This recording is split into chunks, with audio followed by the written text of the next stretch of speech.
Hey everyone, Mherex here, bringing you another video. This is going to be on the limited time prize wall. When they said they were cranking it up, they weren't kidding. The limited time prize wall, in my opinion, is kind of insane. Like really good, even better than last month's zombies, in my opinion. So, couple things, right there. This, I guess, is a prize wall breakdown on it, but also maybe some strategy for it.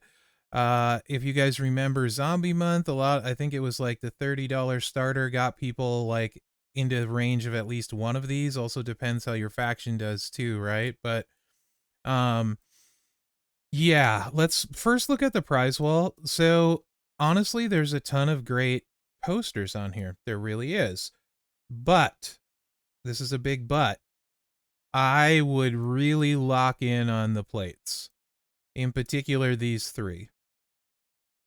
Every one of these plates is a game changer. The Crossfire plate is probably my favorite plate in the game. I did a very extensive plate breakdown on both of these two and just how many places they are amazing. You can see that video. Well, actually, I'll link the description to both videos in the comments of this video, and you can see just where these two are really, really awesome. But in particular, this one is lights out crazy good on so many people, right? I would put this as the highest value on the entire wall by a mile. If you don't have one of these, I guarantee you have someone that can use it to great effect, right? Um, and these three are what I consider the top choices if you don't have one. Green Royal Rumble here would be after that, right?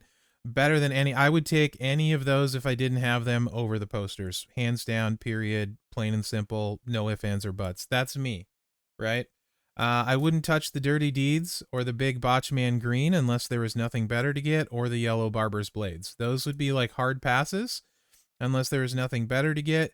Kofi's World potentially cool, but maybe not worth taking over a new recruit. That's kind of up to you. I would take it over a new recruit, but I'm crazy with plates, and I don't know that that advice is great for everyone. For example, Tech Live, I hate unless you have the Green Royal Rumble. Then Green Royal Rumble and May Plate, Tech Live is awesome with. Other than that, I can't really stand her, but with that, she's awesome. Um, the rest of these, well, they're really good, and I mean, like, Yeet is awesome, but um I don't they're just, to me, they're not worth it over a plate, any of them. And most of them were like the S ones, right? To chase. Brock is super overrated in my opinion. So I just literally wouldn't grab them at all over plates, right? That's just me. But yeah, I think these are like such good, such strong things. And I mean, Yeet is ridiculous. He's literally possibly the best striker in the game, especially with gear. You want to go even crazier, you can put a Black Royal Rumble on him. It's 2-click city with gear. You don't need the Rumble. You add a Rumble, it's even more. Viscera is super good. Asuka's really good, actually, but Lady Showboat's stacked, so like I prefer even the A tier Becky. But that's not saying Asuka's bad. Macho, if you have everything, can be really good, but like, whatever. And Vader can also be really strong, but again, there's plenty of options, so they're not like a must get. Ilya is the hardest hitting tech. You lose 300 million plus with him with a crazy good setup. Um, but again, an S tier, right? So those are not as much value as the plates, right? If you have leftover, picking up people you don't have is great, like Umaga, and stuff like that. Great to pick up leftover, but none of this is like gonna game change your roster as much as having these big plates are. So now that that's out of the way, um, I would say, like I said, a lot of people were saying like they spent $30 and had no issues getting like Punk or Zombie LA. I'm not going to guarantee that by any stretch of the imagination. I will say, however, that were I going to spend and go after this stuff, the way I would spend my own money would be I would buy the $100 starter pack and I would buy it before the first day is over. This is posting kind of late for this, to be honest.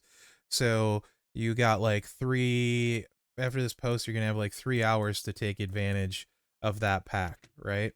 And the reason I would buy the $100 starter is a couple of reasons. One, it gives you access to 5-star Michelle McCool.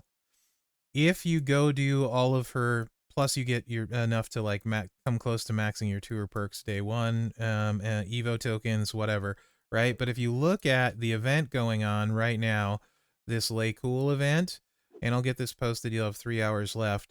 If you get McCool and level her up, I believe you get to this milestone without doing any extra. There's 5, 8, 1,000, and then you got, what is this? 160, 290, 3, 400, 500. There's 1,500 medallions here, Prizewall medallions. If you buy the pack on the portal, you get another 2,300. That's 3,800. And then if you do her event here,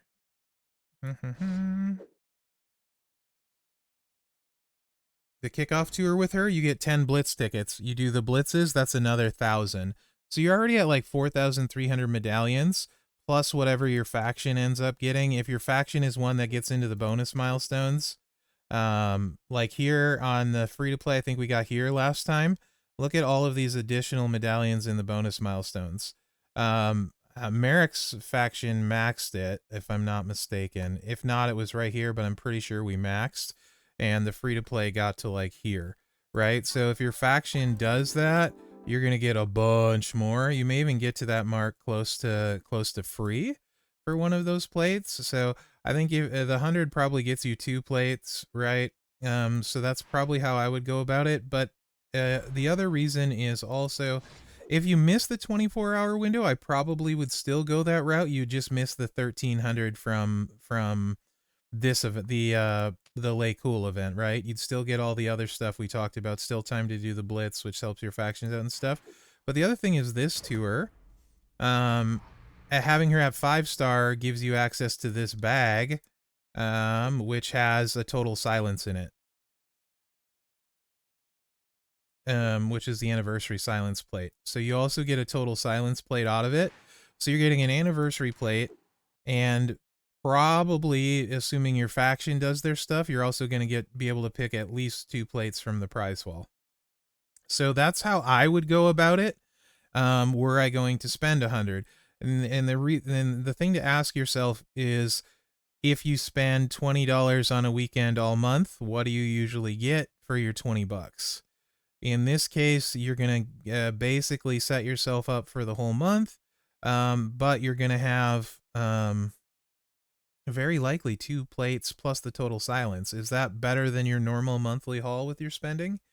You know what I mean? These are the type of events where typically I think it's worth it to spend. When I say, wait, save, and then do a bigger spend, that guarantees you a bunch of stuff. Yeah, it may not be sexy because you're not doing pulls, but you're getting some guaranteed amazing plates, right? So, and you may not need to spend that to get 1 plate, depending where your faction is. You may not need to spend anything, right? Alternatives are like buying the other kickoff packs. You can get a few extra blitz tickets and stuff like that. I think it's either the $20 or $30 one. I'm not sure which is, but I would say probably the 30. If you're going to spend 20, I'd probably spend 30 to get her 4-star, probably, I think. And this comes with a few things as well, so it's not terrible, right? For sure. And I think you'd probably, as long as your faction gets a little bit of milestones, get one of those big plates as well, right? So I do think it's worth the kind of the PSA in its own video. But in particular, I know these might seem like, and very few cards are incredible without anything, right? Jay, you really need his gear or like a Black Royal Rumble, one or the other, right? Viscera, the trap set is really good, but if you want to hit hard with his multiplies, you need his plate. Macho, you're going to need moments, plates, trainers, like all the things, like, you need that kind of thing. Vader doesn't need a whole heck of a lot to hit hard, but he's these are stat classes as well. Asuka, like I said, Becky's better. Ilya needs the green. He doesn't need it. You can use a regular Piper plate, he just won't hit as hard, but green Piper plate to hit as hardest. You know, El Grande doesn't really need a lot, but he's not worth a plate. In my opinion, you know, Brock, you're probably looking red Royal Rumble or whatever color he buffs. I think it's red. Solo's kind of eh. LA Knight is definitely eh. She needs the green Royal Rumble, right? So, like, it just doesn't make sense to not get these crazy plates that are account changing. No matter. So the thing is, guys, sometimes the window on a new character is short. You don't know who you're going to get hype for. And if they're going to be worth it. You get one of these plates on somebody, let's say like this one on Zombie Punk. Now he's worth using your wild card hype on because he hits for a metric crap ton, right? Or Judgment Day Striker Dom. It's insane with this. Now you're using your wild card hype to level him up. Rainbow Crossfire Becky, who we just talked about, you could run that set, although that's not where I'd put this one. If you have a ton of hype for Rick Steiner, he can literally stun lock in 1 or 2 cycle win with this plate. Powerhouse Rick Steiner, of all things. It's crazy. Freaking King of the Ring Sheamus hits ridiculous with this. You can see that in the video I'll link, right? Frankie plate turns Austin into a 2-click nightmare at Powerhouse. Also so good on Cody. Powerhouse Rowan. What's his butt? Coco, right? Like, there's just so many amazing spots for these. Crossbreak on Vicaire, Axe, Smash, right? There's just so many spots. And that's not counting people that will come out later, right? That gives you so much versatility and flexibility in your roster to hit really hard with whatever comes out. So that's why I would say really focus on these plates. And I'm not telling you to spend, right? I'm saying if you're somebody that does spend and you like to pick your spots, I feel like this is a pretty good spot to pick in general, because these plates are game changing, right? And this one is really, really good too. So if you don't have any of these, you might consider a small to medium spend to pick one up if it gets you one.